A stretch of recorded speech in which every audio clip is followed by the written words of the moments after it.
Psychosocial aspects of returning to participation. There are a variety of factors that can affect an athlete's readiness to return to full activity, and often the physical aspects of recovering dominate the rehabilitation plan and are the primary measures of when an athlete is deemed ready to return to participation.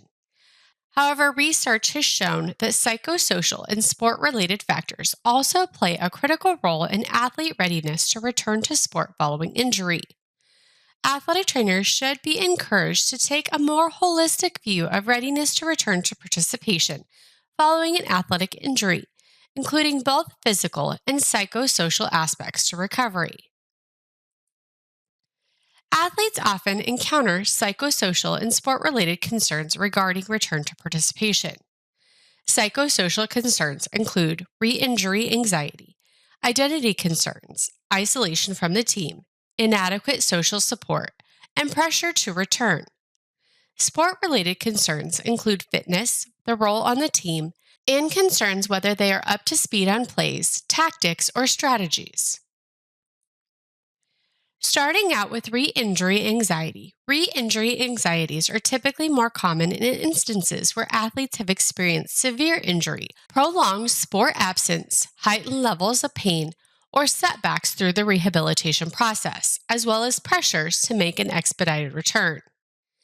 Some common indicators that an athlete may have an elevated re-injury concern may include malingering despite positive clinical or functional indicators, increased negative mood states, hesitation to try test drills or skills of which the athlete is physically capable, and explicit statements regarding re-injury worries.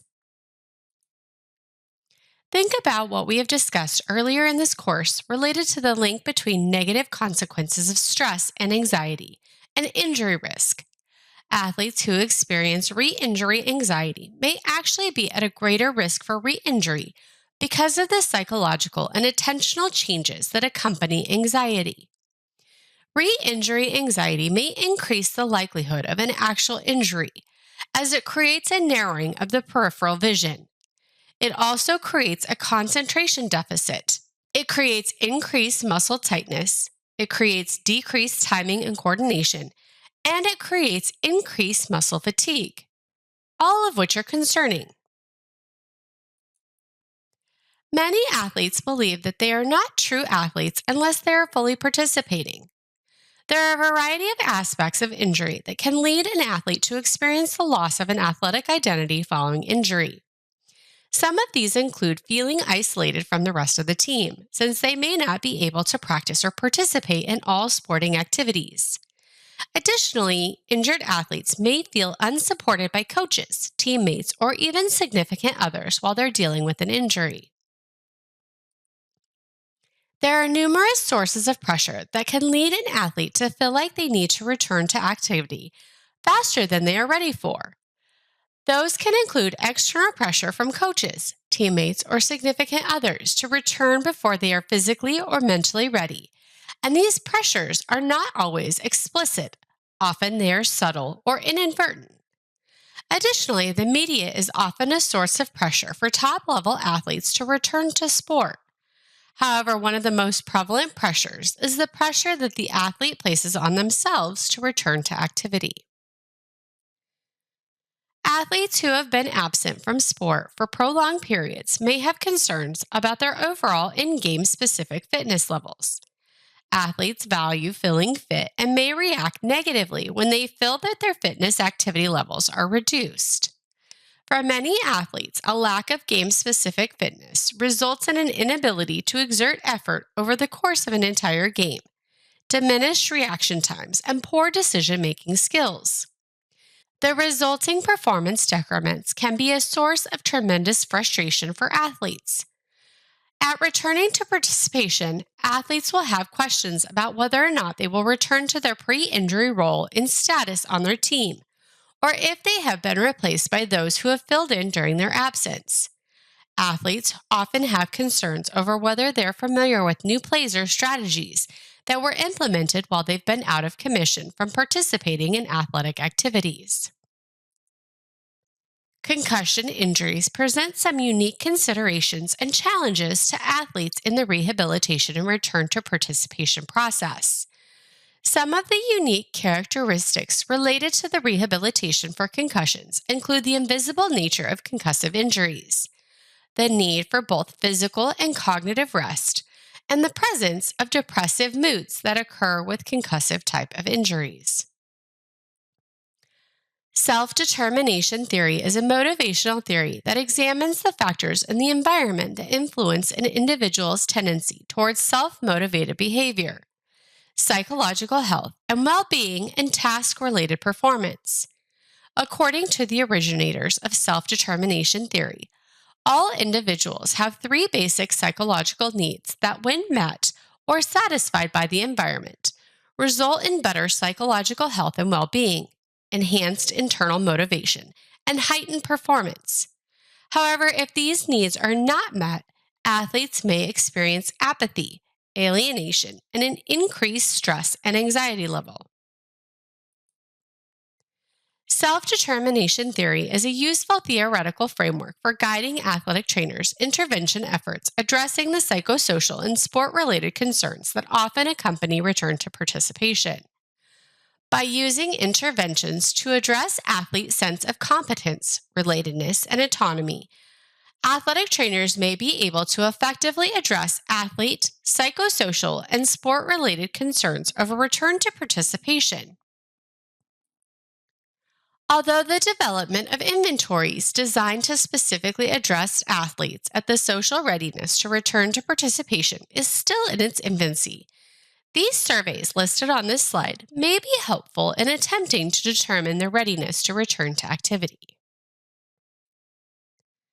Functional progressions are types of physical interventions that athletic trainers are often using in rehabilitation.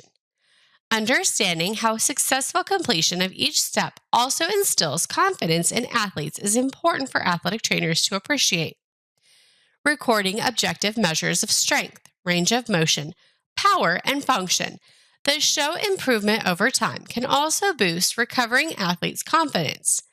Athletic trainers should collaborate with athletes to set up appropriate sport-related and psychological skill goals. Athletic trainers can influence athletes' focus by providing instructions that emphasize what the athlete is allowed to do. For example, if you want them to run at intervals of 80% of their max today versus what they should avoid. For example, I don't want you to sprint today. Affirmative statements should begin with I am versus the future tense, I will. Statements should enforce what the athlete desires to accomplish in their return to participation experience. For example, I am swimming with strong, efficient strokes. Listing the statements will increase the frequency in which the athletes engage in these positive thoughts, thus raising their confidence in their ability to achieve the desired results. Ultimately, the statements become a self-fulfilling prophecy.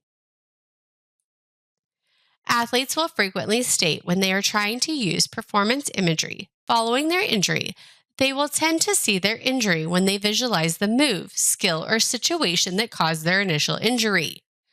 One way to work around this is to encourage injured athletes to visualize their previous best performance. Then ask athletes to begin slowly and gradually substituting certain parts of their best performance imagery with aspects of the current day. Maybe make the opponent the same, but the gain a future one. Another imagery technique that can assist in restoring confidence is to encourage athletes to use tactical imagery, that is, to mentally rehearse play assignments or strategies outside of the physical practice time. Injured athletes may lack confidence in their ability to remember plays, strategies, or assignments that they haven't physically practiced in a while. And they often feel that they need to catch up to their teammates because physical repetition may remain limited during the initial portions of the functional progression, and therefore, mental repetitions can be an effective substitution to help build confidence. Models, either in person or through video, can be helpful in building injured athletes' confidence regarding their return to participation. Speaking with or viewing videos of athletes who have experienced similar injuries and successfully returned to sport can strengthen injured athletes' beliefs that they can also successfully return. Models also allow injured athletes to vicariously experience success and affirm that successful return to participation is possible. Additionally, anxiety reducing strategies can include complete breaths, body scanning, thought stopping or replacing, and using keywords as well as normalizing the re injury anxiety that athletes often experience. These are valuable psychosocial strategies that athletic trainers should be comfortable with implementing in their clinical practice. Although it is important to keep injured athletes involved with the team, athletic trainers should exercise caution in mandating practice attendance for all injured athletes if practice attendance while injured produces a negative outcome.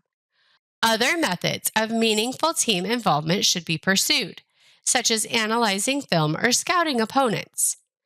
Athletes can also meet with their coaches periodically throughout their rehabilitation process to maintain a sense of connection and to minimize their anxieties regarding their role on the team. Whenever possible, injured athletes should work with assistant coaches or teammates as they work through their functional progression. Athletic trainers may burn out quickly if they attempt to provide all of the social support needs for all injured athletes. Rather, athletic trainers should function as facilitators for mobilizing the necessary people to best meet the injured athlete's emotional informational, and tangible support needs.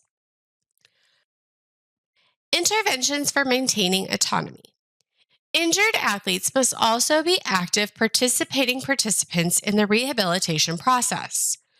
Creative selection of rehabilitation exercise option for athletes can assist them in maintaining a sense of autonomy. Athletic trainers need to be proactive in running interference towards the sources of pressure on athletes to make a premature return to participation following injury. The athletic trainer's prime responsibility is protecting the well-being of the athlete. The timeline for returning to participation must feel right for the athlete, and conversations with the athlete regarding their readiness to return should include affirmations that the athletes are returning to a sport because they want to, rather than for some extrinsic reason.